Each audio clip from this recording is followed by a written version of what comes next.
Olá, seja bem-vindo ao Está na Bíblia, um programa de perguntas e respostas da Igreja Adventista do Sétimo Dia do Distrito de Cruz Alta.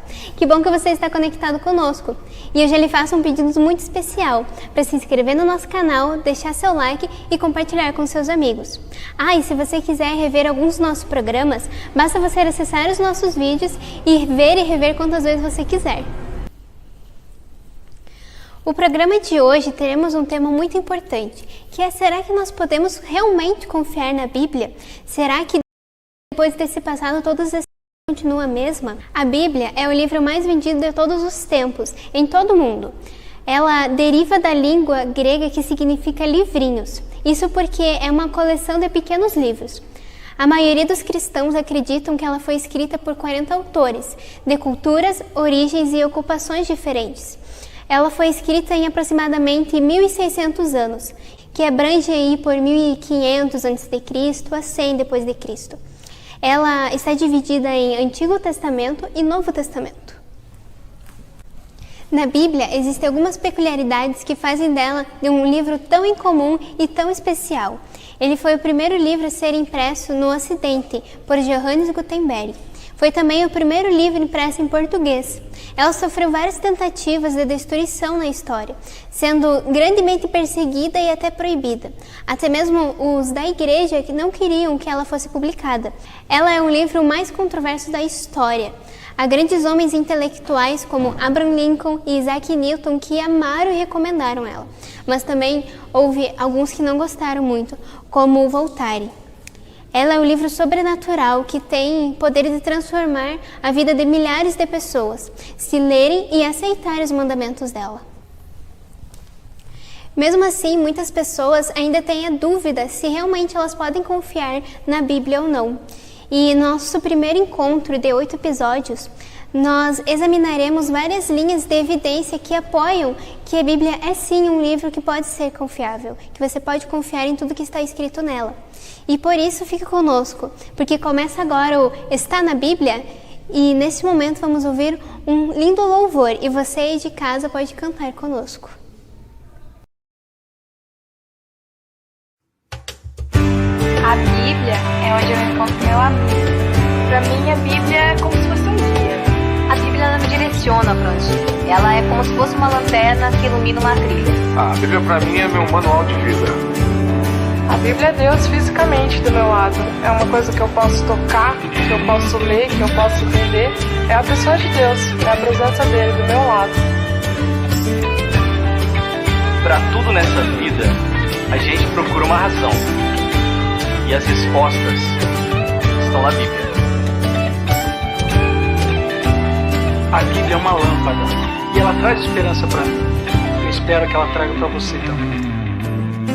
Desvenda os meus olhos para que eu possa contemplar as maravilhas de tua lei. Como são felizes os que seguem os teus mandamentos. Guardo no coração as tuas palavras pra não pecar contra ti. Lâmpada para os teus pés é a tua palavra e luz pro meu caminho. Lâmpada para os teus pés é a tua palavra. Não ando sem destino. Desvenda os meus olhos.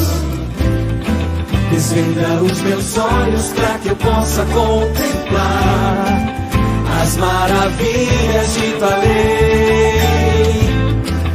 Como são felizes os que seguem os teus mandamentos. Guardo no coração as tuas palavras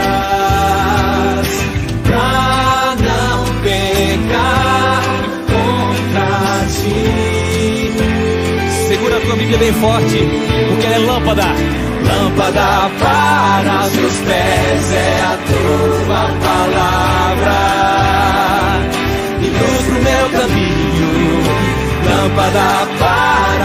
pés é a tua palavra.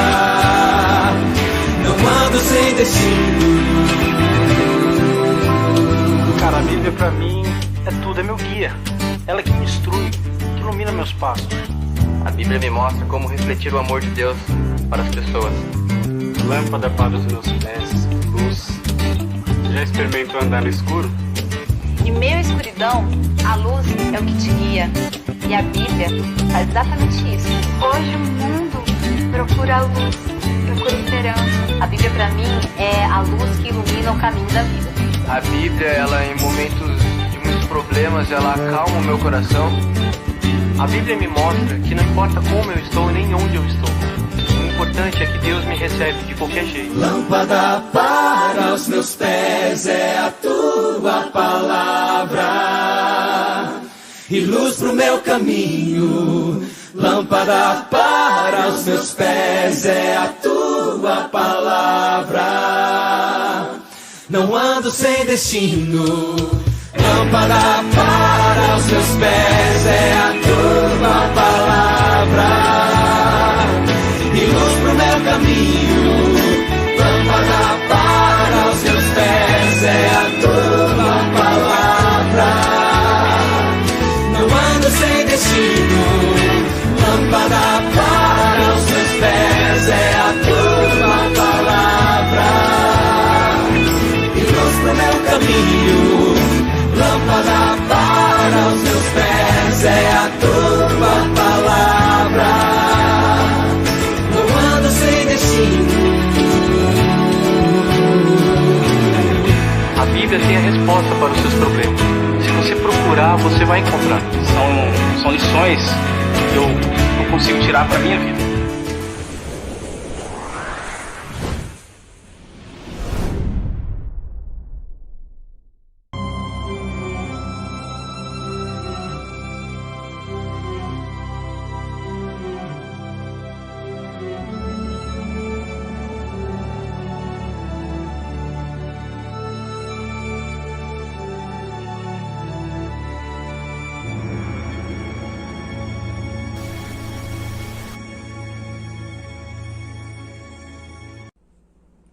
Olá, que bom estar aqui com vocês e poder compartilhar nos próximos minutos a importância que foi a Bíblia em minha vida.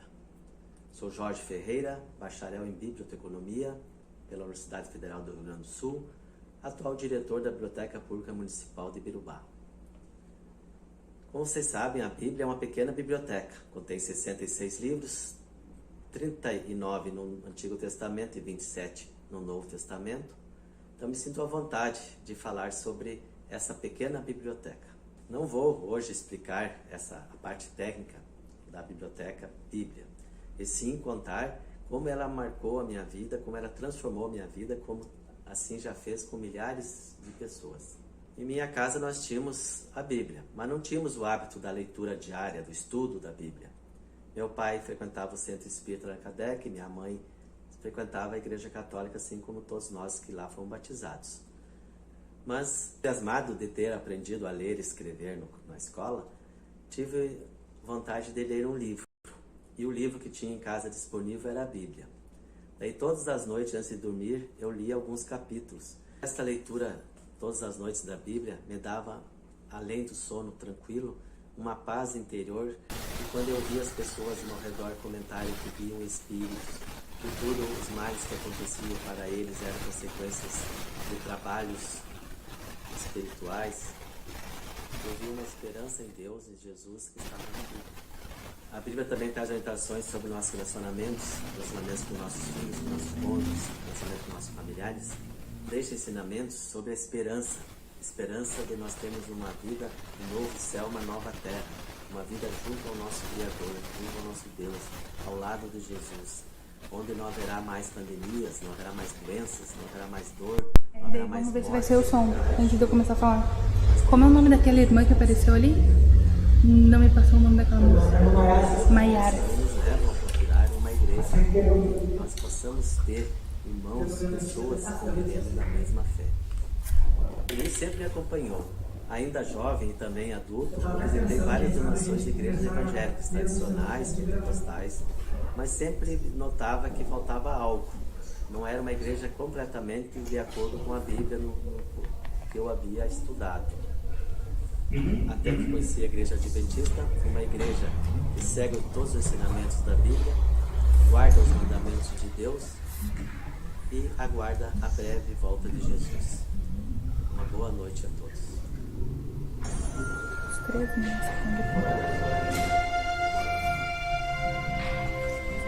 Não pensem que eu vim para acabar com a lei de Moisés ou com os ensinamentos dos profetas. Não vim para acabar com eles, mas para dar o seu sentido completo. Eu afirmo a vocês que isto é verdade. Enquanto o céu e a terra durarem, nada será tirado da lei, nem a menor letra, nem qualquer acento.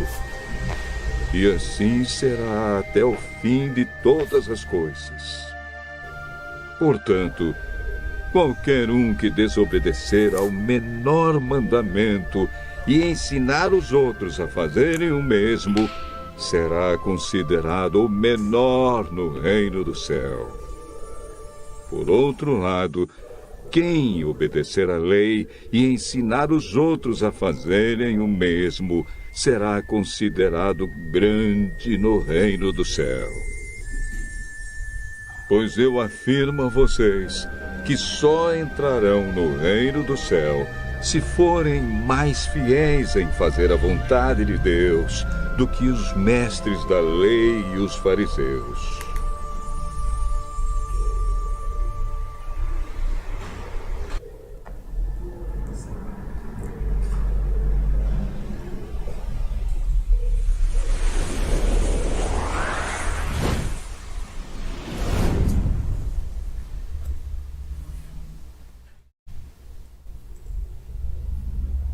Boa noite. Nesse momento nós pedimos desculpa a você que está nos assistindo.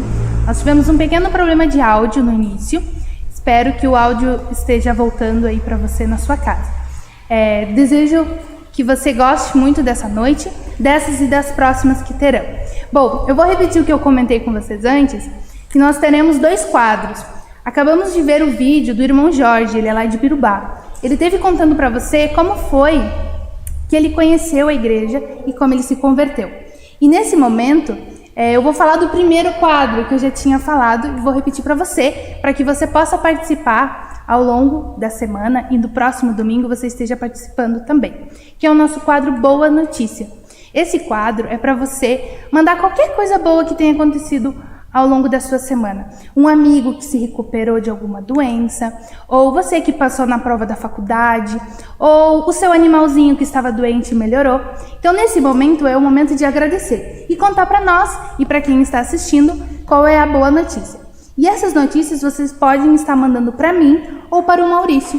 A gente vai estar recolhendo essas boas notícias ao longo da semana e no próximo domingo nós teremos aqui contando para você. E nesse momento eu queria mostrar um exemplo desse quadro, que é as boas notícias. O Maurício vai estar mostrando a foto para vocês de algumas pessoas que tiveram momentos muito especiais ao longo dessa semana. Aí na tela você pode ver o Lourenço e a Marinês. O Lourenço esteve se recuperando do Covid e agora ele está em casa com a sua esposa. E é uma ótima notícia. Nós também temos a Maiara, que ela é de Birubá, e ela também esteve se recuperando do Covid, está bem, e agradece as orações feitas a ela. Também nós temos a foto do seu Vicente, que casou essa semana, e desejamos felicidades ao casal. Agora, nesse momento, nós teríamos então o quadro que já foi passado para você, conheça a sua história, e nesse momento nós iremos ouvir uma música antes de a gente começar as nossas perguntas da noite.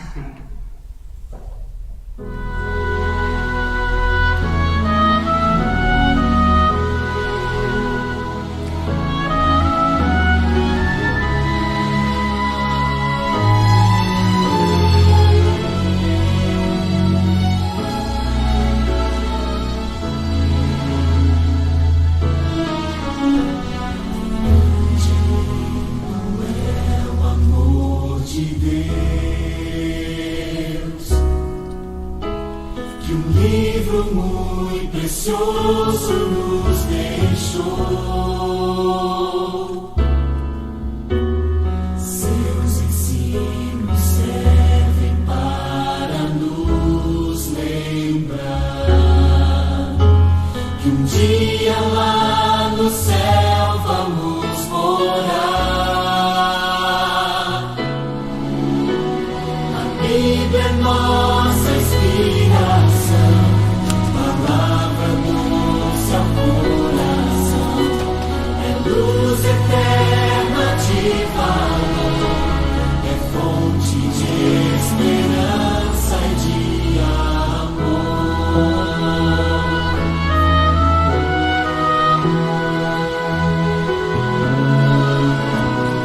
Curas e milagres de Jesus. A Bíblia tantas vezes nos mostrou. Sempre nós devemos este livro amar, pois muitas vidas pode transformar. A Bíblia é nossa inspiração, palavra doce ao coração, é luz eterna de valor, é fonte de esperança e de amor. A Bíblia é nossa inspiração, palavra doce ao coração, é luz eterna de valor, é fonte de esperança e de amor. É fonte de esperança e de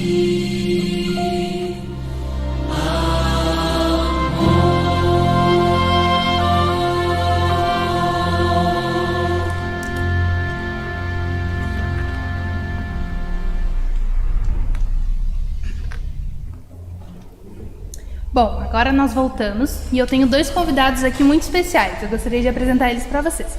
Nós temos aqui o pastor Mauro e ele é o nosso pastor aqui no nosso distrito. Ele atende 7 igrejas. Seja muito bem-vindo, pastor Mauro, essa noite. Obrigado, Ana Luísa. Quero dar uma boa noite a você. Quero estender uma boa noite também aos nossos amigos, os nossos irmãos que estão nos assistindo.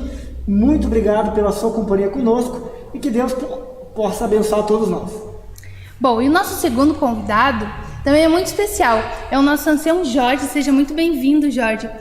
Nós temos alguns amigos nos assistindo e pode ser que eles não saibam muito bem o que é um ancião. Então eu vou explicar para vocês. Um ancião, ele nada mais é que um pastor local. Cada igreja tem 2 ou 1 ancião. Aqui na nossa igreja nós temos 2 e aqui nós estamos com o nosso primeiro ancião Jorge. Seja muito bem-vindo, Jorge, essa noite. Espero que possamos trocar muitas ideias aqui hoje. Obrigado, Ana Luísa. Um prazer estar aqui. Estou muito feliz por poder participar desse momento, desse primeiro estudo. E nós estamos estudando um tema relevante, tanto para nós aqui como para os nossos amigos que estão assistindo, que é o tema de confiarmos na Bíblia Sagrada. Que possamos, através desse estudo, fortalecer a nossa confiança nesse livro tão especial. Amém. E eu também gostaria de dar um oizinho para algumas pessoas que estão nos assistindo. Nós temos aqui nos assistindo a Ana Bárbara, que está nos acompanhando, a Catarina, o Jorge de Ibirubá. Seja muito bem-vindo, Jorge, aqui à nossa sala.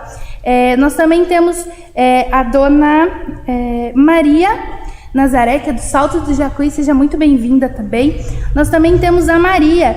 Ela disse que ela é convidada do Jorge e da Tânia. Seja muito bem-vinda. Nós também temos a dona Ivete, seja muito bem-vinda também. E assim nós temos alguns outros amigos. Sejam todos muito bem-vindos a essa sala de conversas. E essa noite nós estaremos conversando, como já foi dito, sobre a Bíblia. Como podemos confiar nela? Hoje estaremos respondendo muitas perguntas, algumas um pouco polêmicas, mas esperamos que todos vocês entendam e se sintam em casa, aqui na nossa casa e aí na sua casa, tá bom? Bom, nesse primeiro momento, a gente tem uma pergunta, e essa pergunta vai para o pastor Mauro, para ele começar essa conversa. Pastor, podemos crer na Bíblia? O que nós podemos usar de baseamento? Como que nós podemos crer na Bíblia? No que faz nós crermos na Bíblia? Uma pergunta muito interessante, Ana Luísa. Deixa eu só fazer uma explicação antes. Sim. Talvez aqui os nossos amigos e irmãos que estão nos escutando possam perceber que de vez em quando vai sair alguns soluços. Deve ser por causa da emoção e do nervosismo, né? Então aí o soluço resolveu aparecer. Já tomamos água, já fiz 3 golinhos de água, já dei 3 pulinhos, já fiquei sem respirar. Eu só não fiquei 5 minutos sem respirar. Dizem que se ficar 5 minutos vai ajudar, né? Mas eu não vou tentar. Mas indo para a pergunta, como que nós podemos confiar, né, que a Bíblia de fato é a palavra de Deus, né? Primeiro, a Bíblia, ela reivindica a sua autoria divina. Ela mesma, de Gênesis, Apocalipse, através dos autores, eles confirmam que a Bíblia é a palavra de Deus. Por exemplo, o próprio Moisés, foi quem escreveu o Pentateuco, os 5 primeiros livros da Bíblia. Ele diz que foi Deus que deu para ele a inspiração, para ele trazer para o seu povo e para nós a mensagem. Se nós formos aqui em Levíticos, e quero convidar você na sua casa, pode abrir sua Bíblia também, no livro de Levíticos, o capítulo 1. Levíticos, o capítulo 1, aqui nós lemos algo interessante. Aqui diz assim, olha só, Ana Luísa. Chamou o Senhor a Moisés, e da tenda da congregação, ele disse, fala aos filhos de Israel, e diz-lhes, aqui aparece Deus chamando Moisés, Deus orientando Moisés, e Deus falando para Moisés escrever a palavra inspirada. Além de Moisés, nós podemos falar sobre vários outros, como por exemplo, até mesmo o rei Davi, né? Ele diz que ele recebeu uma voz do Espírito Santo, do Espírito de Deus, a porta-luz, a porta-voz do Espírito Santo. Outros profetas, como Daniel, como Isaías, como Jeremias.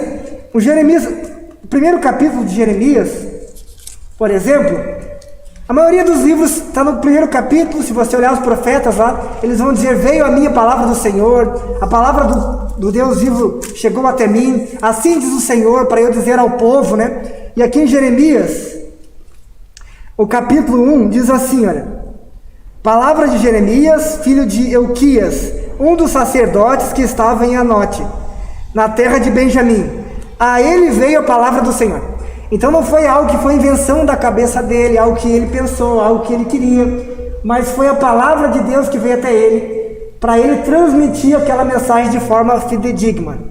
De uma outra forma, nós podemos ver também que a Bíblia várias vezes, lá no Novo Testamento, ela também se reivindica como sendo a verdade. Lá em João 17, é um texto bem conhecido por todos nós, né? Você consegue repetir aí na sua casa? Santifica-os na verdade, a tua palavra é a verdade. A Bíblia, ela não diz simplesmente que ela contém a verdade. Ela diz que ela é a verdade. Um jornal pode mentir. Uma revista pode mentir, pode trazer uma informação não verídica ou verdadeira. Pode ser uma entrevista ou alguma informação tendenciosa. Um pastor, um padre, nós seres humanos, nós podemos mentir. Mas a Bíblia não, porque ela é a verdade. E se nós olharmos aqui, então, acreditando nisso, tem um texto muito conhecido, em 1 Timóteo 3,16, o livro lá que eu quero ler aqui, olha, em 1 Pedro, primeira carta a Pedro, o capítulo 1, o versículo 21. Lá diz, nesse livro, a primeira carta de Pedro, né? Diz que homens santos, né? Foram guiados pelo Espírito Santo, eles foram inspirados, receberam a inspiração, porque nenhuma profecia, ela vem de elucidação humana, mas homens santos, guiados pelo Espírito Santo, eles trouxeram a mensagem para mim e a você. Então esses são alguns textos que a Bíblia mesmo se reivindica como sendo a palavra de Deus. E nós como cristãos cremos de fato que a Bíblia é a palavra de Deus e ela é a verdade. Amém. Então todos esses escritores foram inspirados por Deus para escrevê-la. Exatamente. Né? Eles foram inspirados e eles mesmos, mencionam, né, que não foi da vontade deles, mas foi da vontade de Deus que ele escreveu. Deus usou a fala deles e a mão para escrever esses livros, né? Ok, isso mesmo. Bom, Jorge, às vezes as pessoas pedem que a gente... mas como que você pode me provar isso? Aquela outra coisa, sei lá, as pessoas pedem provas, né? E como que quais são as evidências e fatos para a gente poder confiar na Bíblia? Onde a gente encontra essas partes? Bem, Analisa, a gente poderia citar aqui vários textos, né? Vários pontos que confirmam essas evidências, mas eu separei aqui 3 para nós analisarmos essa noite. E a primeira evidência é que os escritores que receberam a inspiração para escrever a Bíblia, eles foram escritores sinceros. E nós podemos confirmar isso lá no livro de Jonas, capítulo 1 de Jonas. Ele foi um profeta escolhido por Deus e recebeu uma missão. E no capítulo 1 de Jonas, do verso 1 ao 3, nós lemos ali: veio a palavra do Senhor a Jonas, filho de Amitai, dizendo: dispõe-te, vai à grande cidade de Nínive e clama contra ela, porque a sua malícia subiu até mim.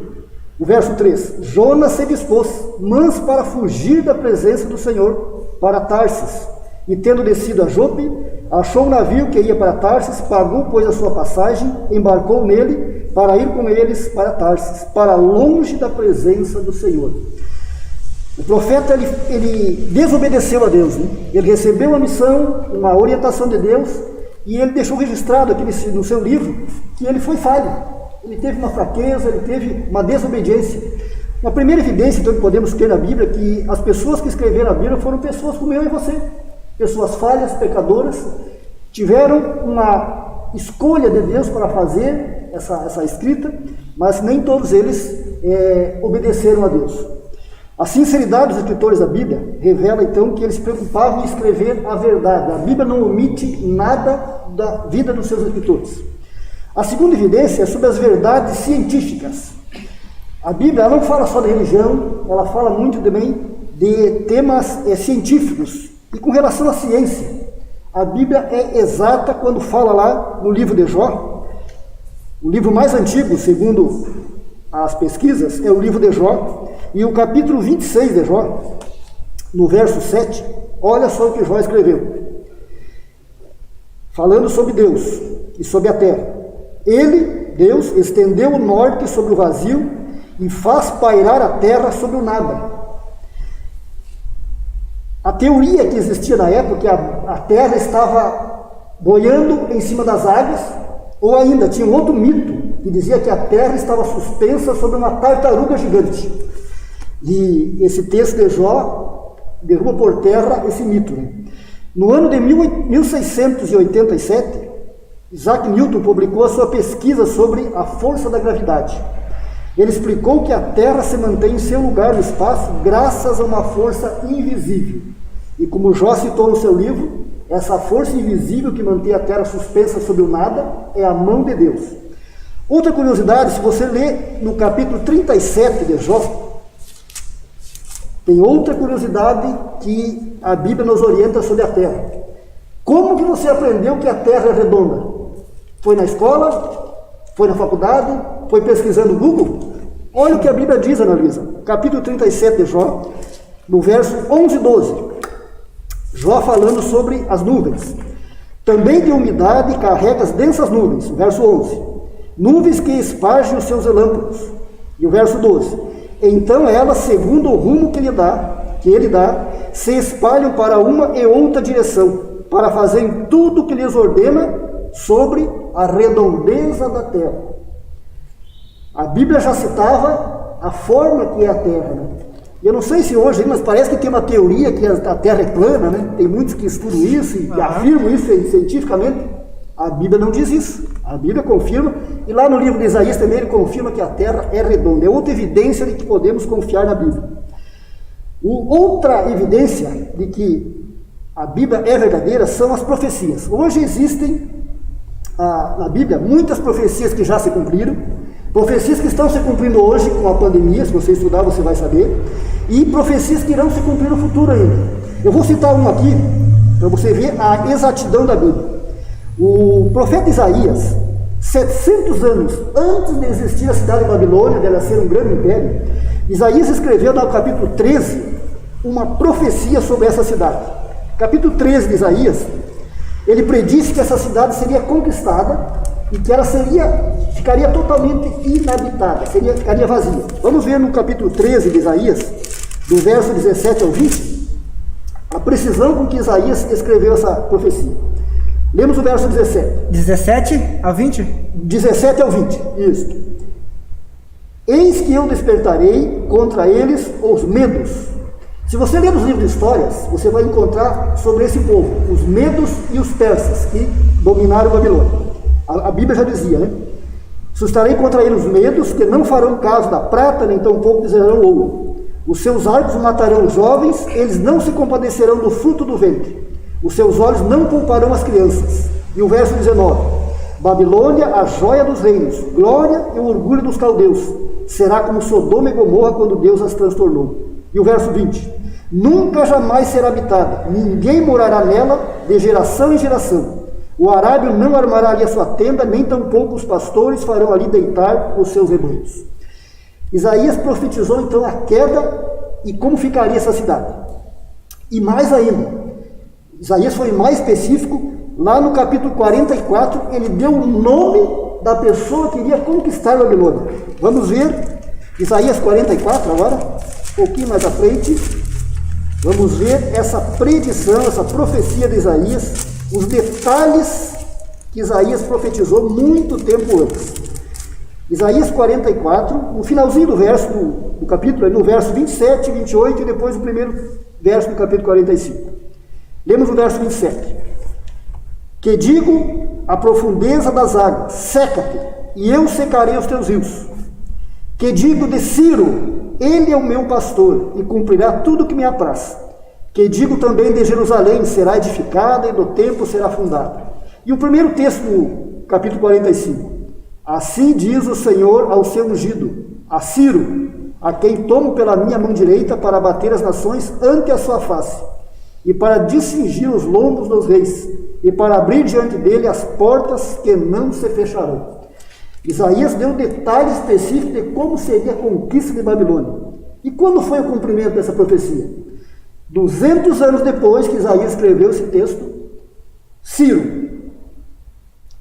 com o seu exército, invadiu Babilônia. E como que ele fez isso? A cidade era muito bem fortificada, tinha um rio que passava por dentro da cidade, que abastecia a cidade. E qual foi a estratégia de Ciro? Ele e o seu exército fizeram um canal no rio, desviando a água do rio baixou e eles entraram a pé por dentro do leito seco do rio. E outro detalhe, quando eles entraram na cidade, as portas estavam abertas. Tal era a segurança dos babilônios, que eles não se preocuparam nem em botar o ferrolho nas portas, porque eles achavam que a cidade nunca seria invadida. O cumprimento se deu conforme a profecia de Isaías. E outro detalhe, Isaías disse que ela ficaria desabitada. Por um bom tempo ainda existiam pessoas morando ali na Babilônia, mas hoje, se você visitar a cidade de Bagdá, ali no Iraque, existem só as ruínas de Babilônia. Ela não tem mais ninguém habitando conforme a profecia de Isaías. Essas profecias que se cumpriram, com todos esses detalhes que Isaías especificou, com certeza nos leva a confiar que a Bíblia realmente é a palavra de Deus, mesmo quando ela prevê acontecimentos do futuro. Amém. Essa é apenas algumas das evidências que nós podemos ver na lista de que podemos realmente confiar na Bíblia. Realmente temos muitas evidências das quais podemos confiar na Bíblia. Obrigada, Jorge, pela explicação. E até, se me permita aqui, Jorge, eu lembrei de uma outra evidência, né? Que para mim também é muito forte, né? A Bíblia é o único livro que tem poder para transformar vidas. Você pode levar Shakespeare, por exemplo, num presídio, né? E levar a Bíblia. Qual o livro que vai conseguir trazer uma transformação real na vida daqueles presos, né? É a palavra de Deus. É o único livro no mundo capaz de transformar uma vida, né? E aí, uma grande prova que nós podemos confiar de fato nesse livro precioso, né? Exatamente. Até tem um fato bem interessante da história sobre Alexandre o Grande, né? A gente conta na escola e muitas pessoas estudam sobre ele, né? E há um fato bem interessante que eu descobri há pouco tempo, que há menos evidências que ele existiu do que as histórias que se passam na Bíblia. Há muito mais evidências. Eu acho que cerca de 1000 manuscritos achados, né, pastor? Acho que o senhor pode... É mais ou menos isso. Eu não lembro bem certo a quantidade de manuscritos, mas é muito menor do que... Exatamente. Tem alguns livros, por exemplo, mencionou de Alexandre o Grande, mas de outro, aquele grande filósofo, né? Sim, matemático também tem. Também tem de outros ali. Nós vimos de Platão, de Aristóteles ali, Sócrates. Eles têm poucos manuscritos e as pessoas confiam neles e até ensinam na universidade. Agora a Bíblia, existem muito mais cópias e manuscritos hoje, né? E a gente conta assim de histórias, né? Às vezes a gente ouve história de vô, de vó, e elas vão mudando ao longo do tempo, né? E Alexandre o Grande, o primeiro relato que há dele é de 300 anos após a sua vida. E de Jesus não, 70 anos, um pouquinho mais, já há relatos de pessoas escrevendo sobre sua vida. Exato. Então o tempo é muito curto, né? Bom, mas nós temos uma outra pergunta que surge muito entre as pessoas, né? E tem a ver um pouquinho sobre isso. Será que a Bíblia ela foi modificada ao longo dos anos? Ela houve mudanças na sua escrita, no seu conteúdo? Será que houve essas mudanças? Essa é uma pergunta assim que se tivesse alguma mudança na Bíblia, né? Nós queremos que a Bíblia é a palavra de Deus, mas pelo que eu entendi a pergunta é assim: será que a Bíblia que nós temos hoje é a mesma Bíblia que Jesus utilizou, que Davi utilizou, porque Moisés escreveu? Nós entendemos que a Bíblia foi escrita conforme a introdução da Pâmela, né? Que a Bíblia teve um período ali de 1500 a 1600 anos, né? Será que esse livro que foi escrito há 1400, 1500 anos antes de Jesus é o mesmo livro que nós temos hoje? É importante essa pergunta e é muito relevante. Porque se não for, aí nós colocamos uma dúvida, de fato, na confiabilidade da Bíblia. Como que nós sabemos disso? A Bíblia ela não foi mudada. A Bíblia que nós temos hoje era a mesma Bíblia que Jesus usou e que Moisés usou. Mas pastor, como que você tem tanta certeza disso, né? Existe algumas provas que eles utilizam, que é através de comparação. Como na Bíblia existem muitas cópias, e no início as cópias eram feitas à mão, eles eram muitos, os maçoretas, ali os escribas, eles eram muito criteriosos para copiar a Bíblia. Então eles tinham muito cuidado, palavra por palavra, eles contavam, porque se tratava de um livro sagrado. Não era um livro de uma vontade humana, mas a Bíblia diz, toda ela é inspirada por Deus. Então eles levavam muito a sério esse ponto e copiavam tintim por tintim ali, comparando, revendo o que eles estavam copiando. Mas a questão é que, mesmo comparando com tantos manuscritos, algumas pessoas colocavam em evidência, né? Porque não muito tempo atrás, nós tínhamos aí a cópia do livro de Isaías, por exemplo. A cópia mais recente que nós tínhamos, ela datava 1000 anos depois de Cristo. E agora, como confiar, né? 1000 anos depois, o livro de Isaías. É muito tempo. Mas existe aí uma história de um beduíno que estava ali em Qumran, próximo ao Mar Morto. E esse jovem ali com beduínos, aqueles que cuidam de ovelhas, eles estavam ali cuidando das suas ovelhas. E de repente uma ovelha se perdeu. E tinha muitas cavernas ali em Qumran. E ele resolveu atirar uma pedra nas cavernas para ver se encontrava ali a sua ovelha. E atirando uma pedrinha, ela entrou numa caverna e fez um barulho como se algum vaso se quebrasse. Esse jovem foi até lá e ele achou vários manuscritos. Um deles é o livro de Isaías, que é 1000 anos antes do manuscrito mais antigo que nós tínhamos. E quando foi feita uma comparação desse manuscrito com outro manuscrito, as mesmas coisas que estavam lá estavam nesse livro que nós temos aqui também, no livro de Isaías de hoje.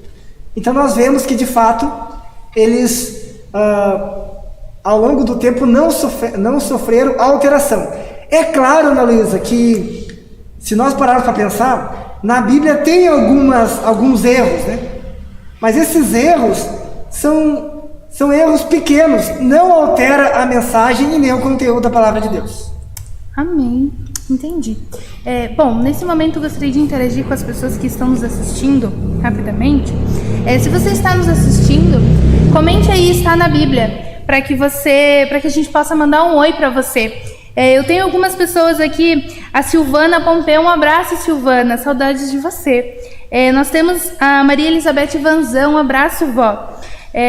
Valéria também está nos acompanhando. Dani Viana, seja muito bem-vinda aqui à nossa sala. O Andrei, o Egídio de Ibirubá também está nos acompanhando. E se você está nos acompanhando, comente para que eu possa mandar um oizinho para você, tá bom? Bom, a minha próxima pergunta eu acho que foi mais ou menos respondida já. É que se na Bíblia há erros, e o senhor já me explicou um pouquinho sobre isso, eu fiquei um pouquinho com dúvida. Eu mencionei a questão de erros, assim, os erros que existem, erros muitas vezes que até nós cometemos ao nós copiarmos, né? Alguma palavra. Por exemplo, às vezes, uma vez eu recebi na mensagem do WhatsApp, né, alguém mandando ali uma palavra como, por exemplo, disse, né? Então, pastor, ele me disse, e a pessoa colocou disse com C e não com 2 S. Então, erros de palavras assim, de fato tem na Bíblia. São erros ortográficos, são erros pequenos demais, e se nós compararmos todos os erros da Bíblia, não dá, Ana Luísa, e não dá, meu querido amigo e irmão, 1%, né? E nenhum desses erros, eu vou repetir o que eu falei antes, nenhum desses erros, amigo, meu irmão, eles comprometem o conteúdo da Bíblia, ou seja, a mensagem da Bíblia. São erros pequenos, erros de copistas, às vezes feitos de forma acidental, até nós podemos dizer assim, mas pastor, acidental, às vezes dificuldade de visão que eles tinham ao copiar, às vezes ali a questão mesmo de escrever 2 letras, né? A palavra terra tem 2 R, a pessoa coloca só um R, então passa por alto, são pequenos erros irrelevantes. E alguns erros que existem, que foram de forma intencional, eles não seriam, se podemos chamar de erros, né? Mas foi algum acréscimo que algumas vezes foram acrescentados na Bíblia. Por exemplo, você já parou para pensar, meu amigo, por que existe colchete em algumas partes da Bíblia? Vocês sabiam que na Bíblia tem algumas partes que tem colchete? E por que esses colchetes existem? Quer ver um exemplo? Tem uma oração bem conhecida, né? A oração do Pai Nosso. Aonde que ela se encontra? Lá no livro de Mateus, no capítulo 6, né? Deixa eu ler aqui. Tem alguns poucos textos, né, que tem um colchete. Um deles se encontra lá no livro de Mateus. A oração do Pai Nosso. Geralmente nós fazemos a oração do Pai Nosso, e algumas pessoas, quando fazem a oração do Pai Nosso, elas terminam no verso 13. Olha ali, Jorge. Pode ler pra gente ali, irmão Jorge? No versículo 13. E não nos deixes cair em tentação, mas livra-nos do mal. Aí, tem muitas pessoas que param por aí, né? Mas tem outras pessoas que continuam. Nós, por exemplo, continuamos a oração. Só que aqui, meu amigo, se você abrir a tua Bíblia na tua casa, você vai perceber que ela está em colchete. O que diz ali? Pois teu é o reino, e o poder, e a glória para sempre. Amém. Amém. É que está no colchete porque no original esse texto não estava. Ele foi acrescentado. Por quê? Por que motivo? Porque como tinha tradição oral, no período dos judeus, ali na parte judaica, tradição judaica, eles faziam oração de Jesus na igreja, no templo, e eles acrescentaram na oração essa frase. E aí, Ana Luísa, o que aconteceu? Essa frase aqui existe na Bíblia. Ela foi escrita por Moisés. Moisés que escreveu esse texto. E como é um texto inspirado por Deus, não tem problema nenhum nós deixarmos ele aqui. Por mais que é bem possível que o profeta Mateus não tenha escrito essa parte, mas está na Bíblia e foi inspirada por Deus, e na igreja eles acabavam orando e terminando dessa forma aqui. Por isso que está na Bíblia hoje aqui. Entendi. Então é só uma questão de erro ortográfico, de mudança de escrita, não de conteúdo. Isso aqui, até assim, essa parte aqui foi um acréscimo, porque essa oração na igreja era acrescentada. Aquilo que Moisés já tinha escrito, né? Então eles deixaram essa parte na Bíblia, mas aí é colocado no colchete. Por quê? Porque acreditam que não interfere na mensagem, né? Uma história bem conhecida, lembra aquela história da mulher adúltera, lá no livro de João? Deixa eu só lembrar aqui, não sei se é no capítulo 7, acho que capítulo 7 e 8 do livro de João. Eu creio, deixa eu só ver aqui, Luísa. O capítulo 7, do livro de João. O versículo 53 está em colchete. E depois do capítulo 8 ali, olha, vai até o versículo 11, aí fecha o colchete. Essa história é bem provável que não foi escrita por João. Por quê? Quando foi comparado os manuscritos mais antigos, essa história não estava na Bíblia. Mas os apóstolos sabiam que essa história tinha acontecido. E é por isso que ela permanece aqui. Ela não foi escrita por João, mas foi uma história real. E por isso está na Bíblia. Entendi. Amém. Nós temos uma pergunta aqui que chegou pra gente. É possível confiar em Deus e não confiar na Bíblia? Será que isso é possível ou não? Essa eu vou deixar aí pro irmão Jorge responder, viu, irmão Jorge? Responde pra gente. Vamos ver, então. Realmente tem algumas pessoas que dizem que confiam em Deus, aceitam Jesus, mas não aceitam a Bíblia Sagrada. Isso aí é, no mínimo, uma incoerência. Por quê? Em primeiro lugar, os ensinamentos de Jesus estão todos registrados na Bíblia. Essa Bíblia que eu tenho em mãos aqui, e a Bíblia que você está aí na sua mão, que você está lendo, foram palavras inspiradas. É a palavra de Deus que está registrada na Bíblia, na minha e na tua Bíblia. Em segundo lugar, o próprio Jesus colocou os seus ensinos no mesmo nível do restante dos outros escritores da Bíblia. Então, podemos ter a certeza, a palavra de Deus, a palavra de Jesus é o que está na Bíblia. E podemos confirmar isso se nós abrirmos o livro de Mateus. Vamos ver Mateus, o capítulo 24, o verso 35. Jesus mesmo falando: passará o céu e a terra, porém as minhas palavras não passarão. Jesus se referindo à Bíblia Sagrada. Eu e você um dia deixaremos de existir, com certeza. Mas a Bíblia Sagrada, a palavra de Deus, nunca passará. Ela continuará tendo validade eterna.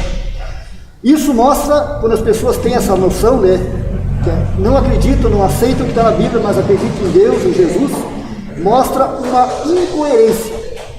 Porque como pode uma pessoa dizer que a Bíblia, que é a palavra de Deus, que é a palavra inspirada por Deus, que essa palavra não é confiável, mas eu confio em Deus? Há uma contradição aí, não é possível. É o mesmo que você estivesse dizendo: eu não confio na Bíblia, eu não confio em Deus. Porque ela é a palavra de Deus. Se eu não confio na Bíblia, eu estou indiretamente dizendo que eu não confio em quem escreveu a Bíblia, quem inspirou a Bíblia, né? É como alguém disse: eu confio numa pessoa, mas não acredito no que ela diz. Eu confio no pastor Mauro, mas não acredito no que ele diz. É uma incoerência. Se eu digo que eu creio em Deus, que eu creio em Jesus, eu tenho que automaticamente confiar e aceitar o que está na palavra sagrada.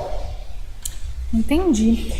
Há uma outra pergunta que surge em muitas conversas. Acredito que vocês já tenham sido questionados, e você aí em casa ou tem essa dúvida no coração ou já foi questionado.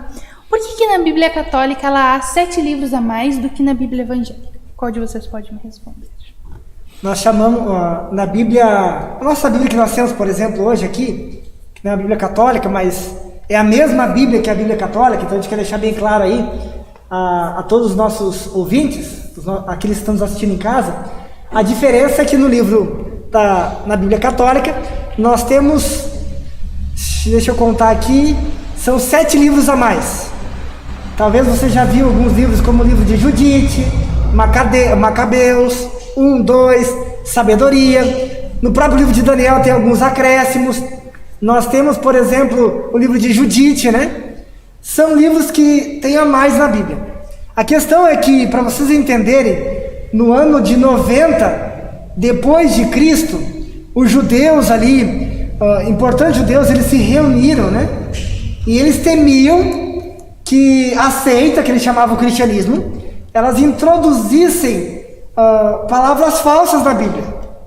Então eles fizeram uma reunião e eles pegaram os livros sagrados e eles ali reuniram então 66 livros, que eles chamam de livros canônicos, né? A palavra canônico, ela significa regra, vem de cana, né? Eles pegavam a cana para medir ali, né? Ou seja, para deixar reto.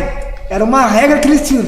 Até inclusive a palavra cano, né? Existem várias palavras que derivam delas. Canhão, caneta, são palavras que derivam da palavra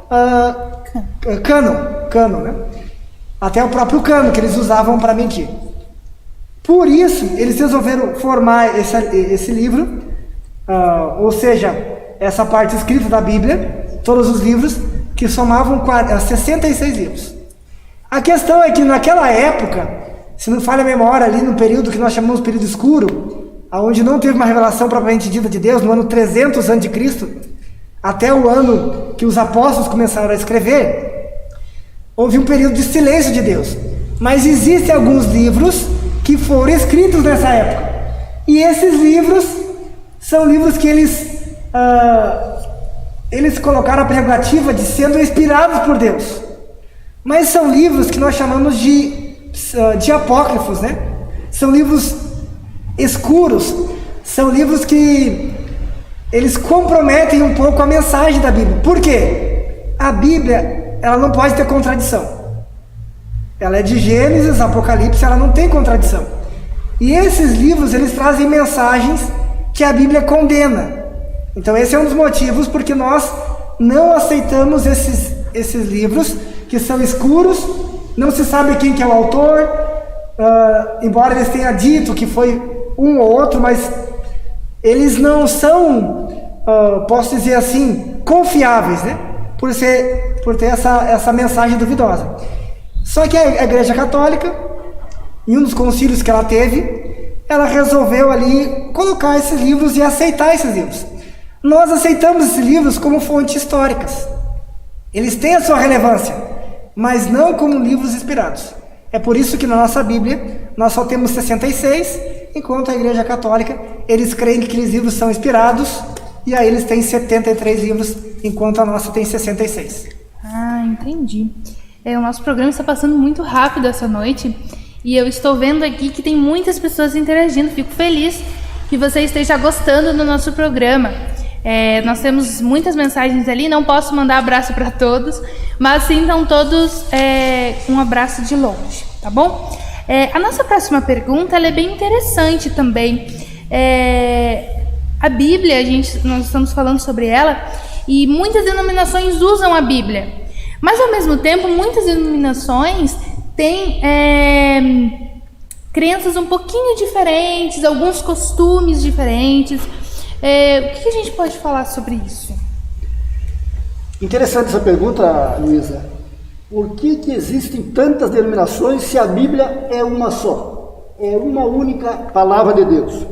Para o bom entendimento dessa palavra, é preciso usarmos uma ciência chamada hermenêutica. O que significa isso, Jorge? É uma ciência das leis e princípios de interpretação e explanação da verdade. Em outras palavras, significa tornar uma coisa obscura, desconhecida e torná-la compreensível, entendível. Ou levar uma pessoa ou indivíduo, né, a compreender aquela mensagem que ela estuda, que ela lê. Sem essa ciência da hermenêutica, as pessoas vão entrar no achismo. Ela lê o texto e eu acho que esse texto quer dizer isso. Já o outro, denominação, lê o mesmo texto e diz, mas eu acho que esse texto quer dizer isso. A hermenêutica nos leva a ter essa compreensão do texto que a gente está lendo. Quando a pessoa, ela de forma intencional ou por ignorância, ela não leva em consideração essa ciência, ela pode, do mesmo texto, ela tirar várias interpretações, tirar muitas interpretações que às vezes não são aquilo que Deus queria que a pessoa entendesse ao ler aquele texto.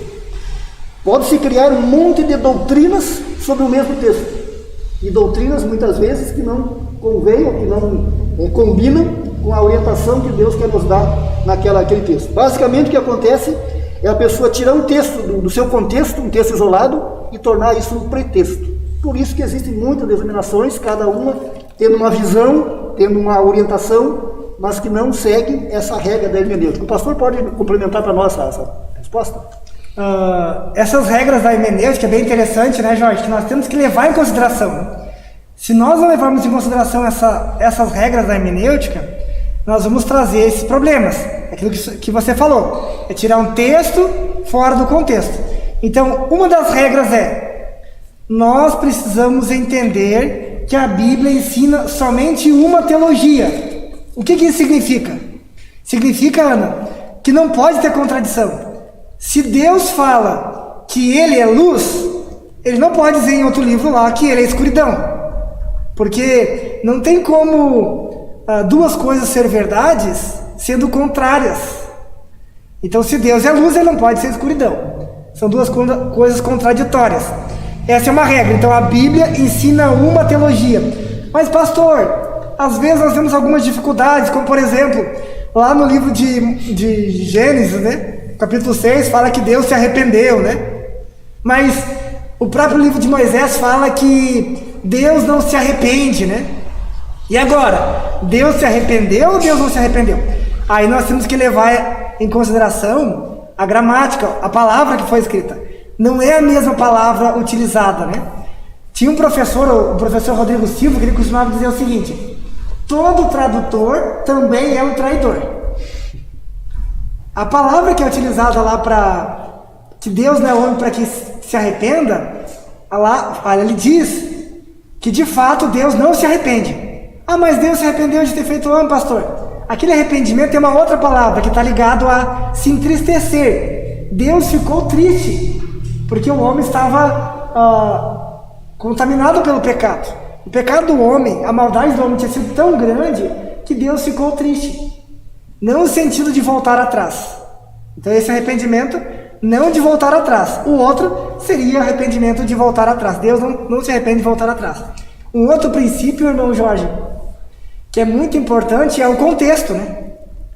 Então nós, quando lemos um texto da Bíblia, nós temos que ler todo o contexto.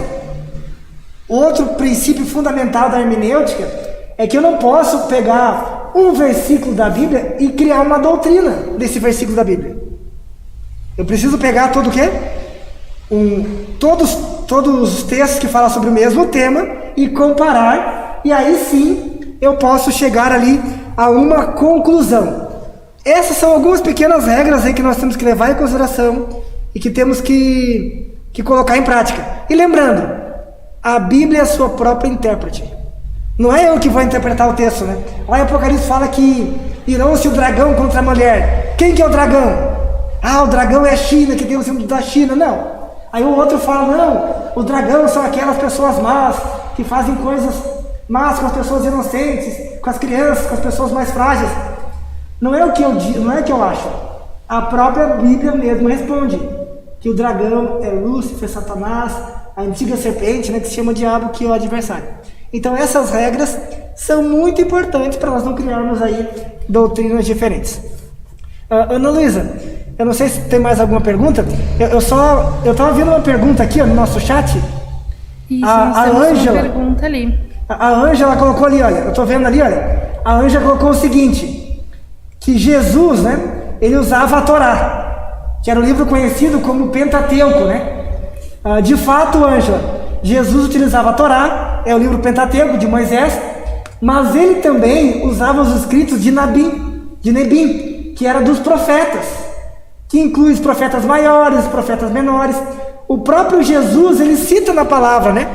Em suas palavras, profetas como o profeta Isaías, como o profeta Jonas, né? Que ele diz conforme foi profetizado, né? Aonde ele diz lá que 3 dias, né? Ele ficaria ali, assim como o profeta Jonas. Então Jesus também utilizou esses outros personagens, né? Da Bíblia, além da Torá. Ok, nosso programa está chegando ao final essa noite. Nesse momento eu gostaria que vocês fizessem as conclusões finais. Jorge, pastor, não sei quem vai começar. Passou ligeiro, né? Passou bem ligeiro. Que a gente pôde nesse tempo estudar e relembrar os textos e confirmar o tema de hoje, que era a confiança na Bíblia, né? E falando nesse tema da confiança, só para nós finalizarmos aqui o estudo de hoje, vamos abrir em 2 Pedro, capítulo 1, segunda carta de Pedro, capítulo 1, os últimos 2 versos, versos 20 e 21. Da onde que saiu a ideia de escrever a Bíblia? Quem foi que escreveu? Quem foi que orientou a escritura da Bíblia? 2 Pedro 1, 20 e 21 diz o seguinte: sabendo primeiramente isto, que nenhuma profecia da Escritura provém de particular elucidação, porque nunca jamais qualquer profecia foi dada por vontade humana. Entretanto, homens santos falaram da parte de Deus movidos pelo Espírito Santo. Essa palavra que eu tenho em minhas mãos, e a que você tem na sua mão, que você está estudando, não foi ideia de homens. Não foi, eu vou escrever um livro baseado na minha ideia. Não. O texto diz que a Bíblia foi dada a homens santos. O que santo quer dizer na Bíblia? Pessoas separadas, pessoas escolhidas com um propósito específico. Deus separou esses escritores e deu a eles a inspiração, movidos pelo Espírito Santo. Eles escreveram a Bíblia, então, com essa orientação de Deus. Nada do que está escrito nesse livro foi inventado por homens, mas foi inspirado por Deus. Essa escritura, ela nos dá certeza de que a Bíblia é a verdade. E para você hoje que vive nessa pandemia, para você que vive hoje com medo, vive angustiado, eu peço que você leia comigo o livro de Romanos, para nós encerrarmos aqui. Romanos capítulo 15, o verso 4. Lembre de marcar na sua Bíblia esse livro, grifar e ler esse livro todos os dias. Esse texto, o que diz lá em Romanos 15, 4. Pois tudo quanto outrora foi escrito, para o nosso ensino foi escrito, a fim de que pela paciência e pela consolação das Escrituras tenhamos esperança. Amém. E é o que mais nós precisamos hoje, é termos esperança de que essa situação que vivemos hoje, essa pandemia, essa situação ruim, ela vai passar um dia. Nós vamos ver o fim de tudo isso e vamos ter com certeza, como a Bíblia mesmo profetiza, uma profecia que ainda vai se cumprir, que é a volta de Jesus para nos dar salvação e vida eterna. Devemos lembrar que Jesus e seus seguidores, eles citaram vários textos, como o pastor comentou, vários textos do Antigo Testamento, das Escrituras hebraicas, porque eles tinham a certeza que esses textos foram escritos exatamente como foi revelado a eles. Uma coisa que nós temos que levar em conta é o seguinte: hoje em dia tem muitas fake news, né? Você lê o noticiário, assiste a TV, tem muita notícia falsa. E aí você pensa, mas como que eu vou acreditar que a Bíblia é verdadeira? Eu não posso confiar numa pessoa se eu não conheço a pessoa. Eu não posso confiar na Bíblia se eu não conheço, se eu não leio, se eu não estudo.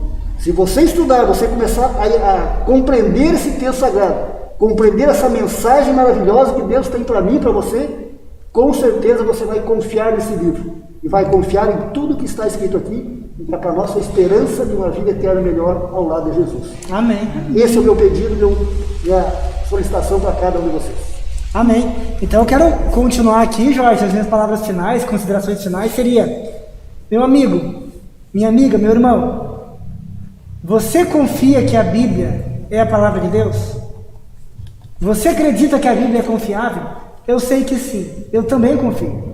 Se a Bíblia é confiável, como nós cremos, e ela é, se a Bíblia, ela traz paz, traz esperança, traz alegria para nós, se a Bíblia é o único livro que tem poder para transformar vidas, é a mensagem de Deus, que é para o nosso bem, é para o teu bem, é para o meu bem. E aqui em Jeremias 29 é um dos textos que eu gosto muito, eu utilizo muito, né? 29:11 diz assim, Deus falando: eu bem sei que pensamento que eu tenho a vosso respeito é pensamento de bem e não de mal, para vos dar o fim que desejais. Olha que palavras lindas aqui que Jeremias, o profeta Jeremias escreve, né? Vindas de Deus. Deus tem um pensamento de bem para a nossa vida. Deus tem um pensamento de paz para a nossa vida. O próprio Jeremias, no capítulo 15, ele também diz assim, no versículo 16: achadas as tuas palavras, logo as comi, e as tuas palavras foram gozo e alegria para o meu coração, pois pelo teu nome sou chamado, ó Senhor, Deus dos exércitos. A palavra de Deus, Ana Luísa, irmão Jorge, irmãos que estão aqui conosco, a palavra de Deus traz alegria para o nosso coração, traz paz. Se é tão importante, se a fonte da vida, o nosso mapa, é a luz para os nossos caminhos, como ela mesma se define, ela é também a carta de amor de Deus para nós. Que tal hoje eu e você fazemos um compromisso com Deus, um compromisso de dedicar mais tempo para estudar a Bíblia, um compromisso de buscar a Deus em primeiro lugar. A Bíblia nos ensina isso. Que tal nós aqui, Ana Luísa, irmão Jorge, você, meus irmãos, meus amigos, que tal? Você aceita esse desafio? Eu quero dedicar mais tempo para estudar a Bíblia. Eu creio na Bíblia. Eu confio que a palavra santa, sagrada, a Bíblia, é a palavra de Deus. Você deseja fazer esse compromisso comigo também? Aí na sua casa, eu quero buscar mais da palavra. Que esse possa ser o teu desejo. Escreve, manda pra gente aí no chat. Eu quero estudar mais a Bíblia. Eu quero me dedicar todos os dias para aprender mais sobre esse livro sagrado que traz esperança e que traz sabedoria para mim e para você. Amém. Desejo estudá-la todos os dias e praticar os seus escritos. Acredito que assim todos nós desejamos. E assim como o pastor falou, comente aí no chat, hashtag eu confio e eu creio na Bíblia, para que a gente saiba que você esteve acompanhando toda a nossa discussão e conversa aqui da noite. Bom, antes de nós fazermos os últimos atos aqui, se você gostou dessa noite e deseja aprender mais sobre a Bíblia e sobre outros assuntos, se aprofundar mais sobre isso, tem um WhatsApp aqui no chat, você pode procurar ali, e você pode estar entrando em contato nesse WhatsApp e pedindo um estudo bíblico. A gente tem um projeto bem interessante no WhatsApp, né, pastor? Que é um robô, é uma coisa bem legal, bem moderna, acredito que você vai gostar. Então, se você quiser, entre nesse contato, o nome desse contato é o Bruno, ele vai estar conversando com você e vai estar te auxiliando nesse estudo da Bíblia, tá bom? E também, nós temos aqui, antes de nós encerrarmos, eu gostaria de agradecer a presença de algumas pessoas que interagiram aqui conosco. A dona Marlene Pimentel, o seu João e o Andrei, eles estiveram aqui participando. Fico feliz pela presença de vocês. O Lourenço esteve aqui nos assistindo e ele disse que ele está na casa da Márcia, junto com a Marinesa olhando. Fico feliz que vocês estejam acompanhando. Nós também temos a Renata, que diz que está com a sua família. Nós temos a Laura também. Fico feliz, Laura, de te receber aqui nessa sala também hoje. Nós temos a Ângela.